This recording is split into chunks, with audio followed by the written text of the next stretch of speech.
Now, one of the biggest challenges for people making a faith transition is the question of knowing who to trust.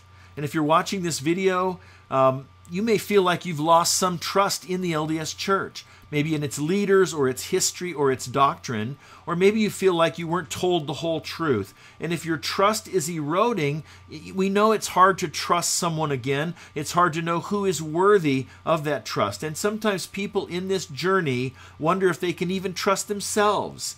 You know, people think, well, man, I let myself believe things that weren't true. I gave my loyalty to where it wasn't deserved. Maybe the problem is me. Well, let me share with you a couple of things that might give you some perspective to help you on your journey in this issue of trust.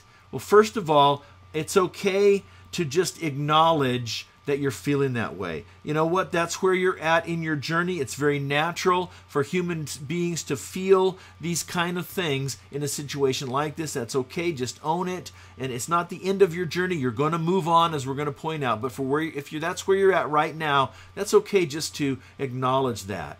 The second thing is, we want to encourage you that it's okay to be cautious about who to trust. I'm not just asking you to just trust anything or anyone instead of the church nowadays. I'm not asking you to trust everything that I say in these videos. I want you to consider it and test it. Test everything you see on this website, and certainly pray about the things that you're hearing and that you're seeing, the things that you're reading now. It's okay. It's an appropriate time and place for you to be cautious about trust as you rebuild and reevaluate and recalibrate that trust in your life. That's just okay. Now, another thing I want to share with you is that, you know, the encouragement that you can and you will learn to trust again. You'll learn to trust yourself and your own judgment. If you're feeling down on yourself a little bit, I think you should give yourself some credit that you've come this far. Okay, that you've come pretty far and you're sorting things out. But you know what? You're going to be able to trust others as well. But you know what? It's going to be in a new way. It's going to be in a more discerning and responsible way, not just blind trust based on your feelings or some experience you had or just based on your family. You're going to get there. You're going to develop a more mature kind of trust that's going to work for you in your life. You know, I want you to understand another point of perspective as you're thinking about this is that most churches out there are not like the LDS Church. They're not asking for your absolute trust.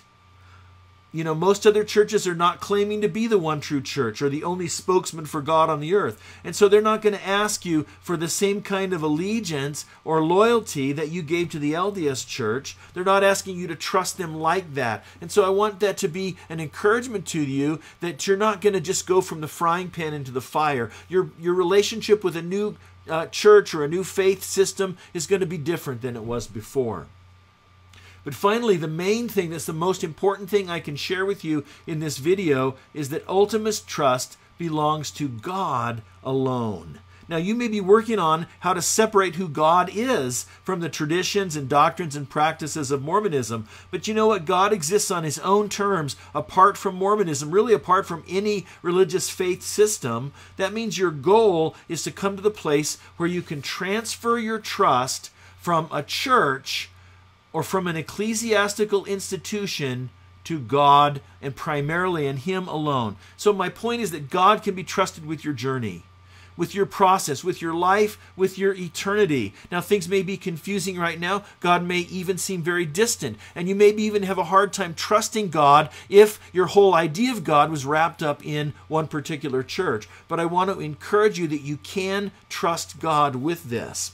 And related to that, we believe, as reflected in these videos, that transferring your trust from church to God also involves transferring your trust from men's words to God's word. So we have reason to believe that the Bible is the trustworthy communication of a trustworthy God. There's some other videos that explain why we think that. But my underlying point is that I want to encourage you not to give up on trusting God during this journey. God is the surest North Star that you have for this journey that you're on to take you where you're going.